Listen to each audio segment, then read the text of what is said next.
Welcome to the HR Happy Hour Work Break. You're here with Trish and Steve. Hey, Steve Bose. Hey, Trish McFarlane, how are you? I'm good.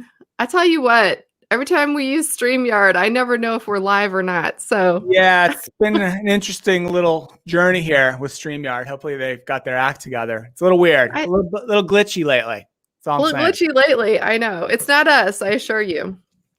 So, how are you? I'm good. I want to shout out. I bought myself a Christmas present, which took a long time to get here because I ordered it from a place in the UK Yeah. soccer shop. I'm wearing, Trish, the Ooh. Wolfsburg VFL Wolfsburg jersey. That's my Right. team. They play in the German Bundesliga. And Ooh. this year I decided to diversify my fandom a little bit. I Okay. always watched a ton of English Premier League. I still am a big fan. I'm a Liverpool supporter Right. for 2 decades plus. But I'm watching a lot more Bundesliga. And I thought, well, I need to have a team to root for. You don't want to pick the best team because then you're kind of a front runner. But you don't want to You pick don't one want of to the be on worst. the bandwagon. You got to Yeah. You don't want to pick the worst teams no. because they're not going to win too much. So I watched a few games and decided Wolfsburg was my team, primarily because I like their jerseys, which I I'm like it. wearing. This is the home jersey, the bright green. The I like it. Volkswagen is their sponsor. They're a really good team. They're playing well. They're in 4th place in the German league. Okay. And it's been super fun watching. They have one American guy on the team who plays regularly in defense. John Anthony Brooks is a very good player. So that's kind of cool too. And so that's my team. So I'm representing VFL Wolfsburg. Go Wolves. You look very springy.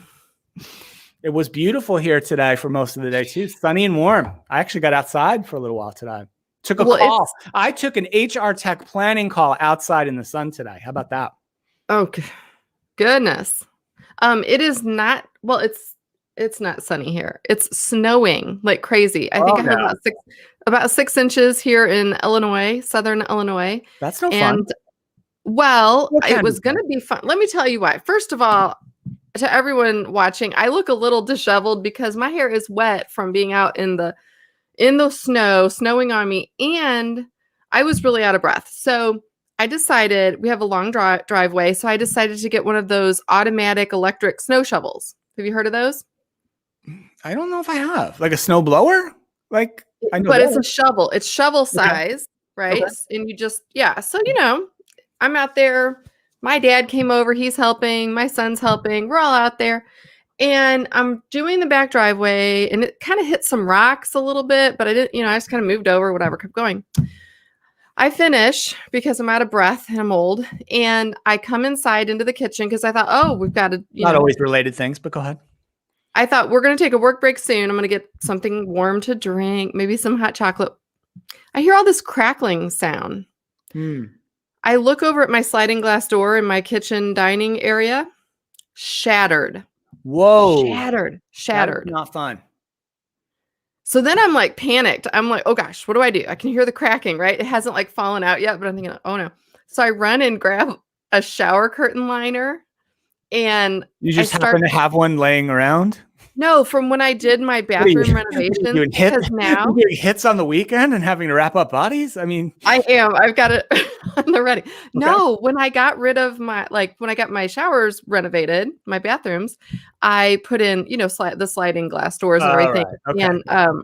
And so I have like unused shower line. Anyway, I run to the closet, I grab one, and I lay it down like a tarp or something, like it's going to catch all this glass. And then I realize it's actually two panes of glass, thank goodness. But it's the outside one that's cracked. So then I have to go traipsing outside up on the deck in the snow, trying not to let this cracked glass get all over me. So that was literally 2 minutes. What do you think caused that? Did something hit it, or what did it just cracked on its own volition? Decided I'm giving up? Yeah, you want to know what hit it? A rock from this girl's brand new the electric shovel. Electric snow shovel. So, warning, they're really cool. It did all the work. A cautionary tale.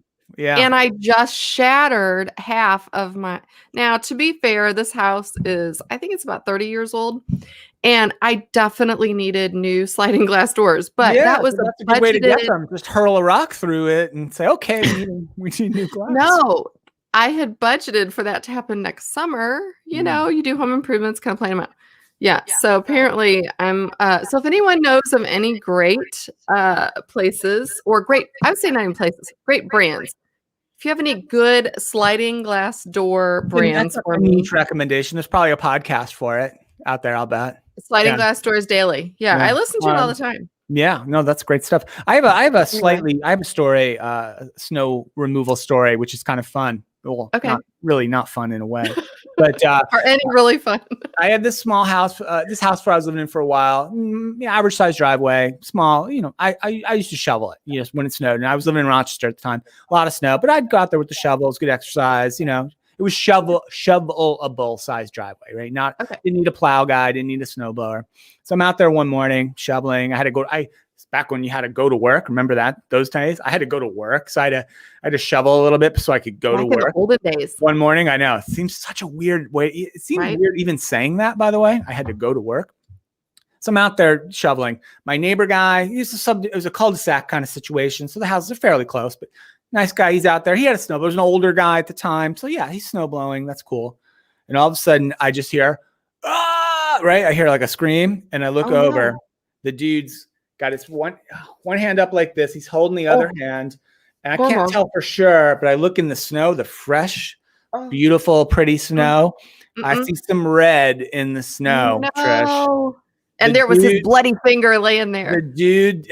The dude did the one thing they tell you not to do with the snowblowers. Never stick your hand in the snowblower to unjam it, right? They give you a tool. In fact, when you buy the snowblower, it comes with a detached tool, like a metal pipe rod type of thing, right? No, not good enough for this guy. Stuck his hand in there like a dumbass, took off about 2/3 of this finger and the tip of this one. He really did? Sure did. And so I run out there, like he's like, oh my, all right, come on, like let's get inside, Oh my gosh.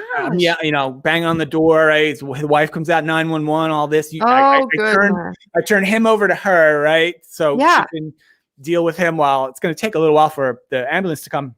I go back out.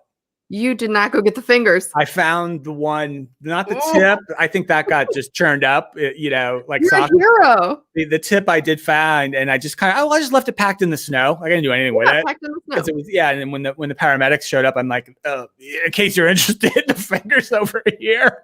Oh, you didn't even I would have at least probably no, I just covered it. I just covered it up with the snow and kept it packed in, but I knew where it was, and there was some blood around it too. Oh my God. I don't know what happened. I don't know if they put it back. I don't know if they did or not. Come to think of it now. I mean, I lived there for a little while longer. I don't remember if they actually secured the finger. Be careful out there, people, I guess is what we're saying. Glass shattering, fingers being cut off. Sadly, lots of folks have a heart attack out there shoveling snow. Like that, they do, yeah. Well, listen, I need to run, but I do want to give one last shout out before we go. Shout out to our friend Lars Schmidt. Mm-hmm. He is at Lars, Lars on Twitter. He has a new book out today. I pre-ordered last week. It's called Transforming HR, right? And so it is going to be amazing. I think my copy actually is out in my mailbox right now. I haven't made it out there yet, but it was delivered today. So I got a statement saying it was delivered. So nice. I'm going to go check that out. And you can find that on Amazon or wherever you get your books. So we are going to have him on a future episode of the HR Happy Hour. So we'll find out more about how to transform your organization at that time. One last thing, you gave me homework on yesterday's show, which is to look up wine sales in 2020. So I have U.S. only. That's all I could find really quickly. U.S. wine sales, Trish, in 2020 increased only slightly, 1.2% in 2020. For a total of 369 million cases shipped from both domestic wineries and foreign ones shipped in. Trish, of the 369 million cases, how many would you say you contributed? 85 or 300? 3. Wow. Okay, that's surprising. I did think that number was going to go up. Yeah. Well, some of the details were.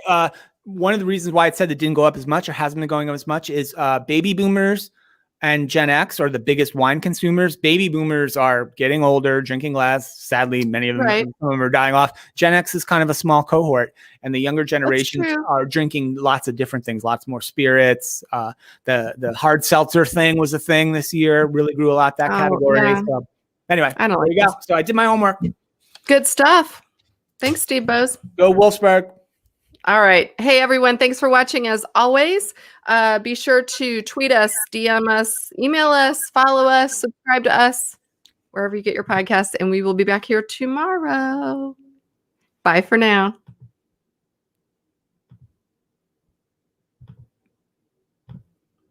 See, now it won't let us stop. It's all right. I can keep going. Can I show you talking? Keep going.